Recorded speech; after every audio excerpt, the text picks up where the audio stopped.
Hello and welcome back to my channel Earthnomics. In today's video, we are discussing inflation. Let us understand what inflation is. Inflation refers to the rise in prices of goods and services over a period of time that reduces the purchasing power of rupees. Now, what exactly is purchasing power? Suppose with 10 rupees, you could purchase 2 chocolates. Now, with that 10 rupees, you are only able to purchase 1 chocolate. That means the value of rupees reduced. Okay. There are 4 types of inflation that are categorized on the basis of their speed, like on what level or what percent they creeps into the economy. First is creeping inflation. It is generally low but creeps up to 3% a year or less. And it is also known as mild inflation, which is somewhat beneficial for the economic growth as it boosts the demand in the economy because consumer tends to buy commodity in fear of future higher prices. And the Federal Reserve also set 2% as a target inflation rate.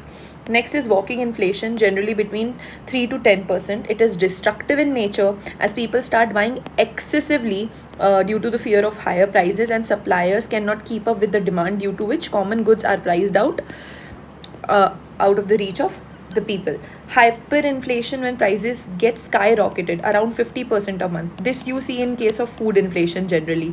The prices of vegetables or certain kind of fruits goes up, and almost they gets double their price, or almost gets 50% more than their price. So this situation is very rare, but this occurred in Germany in 1920 and in Venezuela in 2010.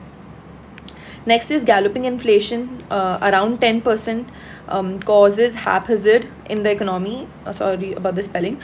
Money loses its value and income can't keep up with the higher cost or higher prices. Foreign investors also do not invest in such kind of economies. Next is stagflation.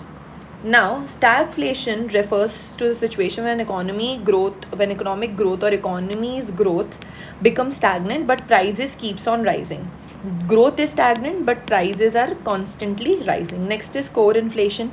It measures rising prices of everything except food and energy. Wherever the gas is used as a input from that sector, no inflation is being measured. So prices of gas keeps on accelerating every season or every month, and that's why prices of anything which includes gas or uses of gas is not included in core inflation. Next is deflation, decrease in general price level over a period of time, which is opposite to inflation.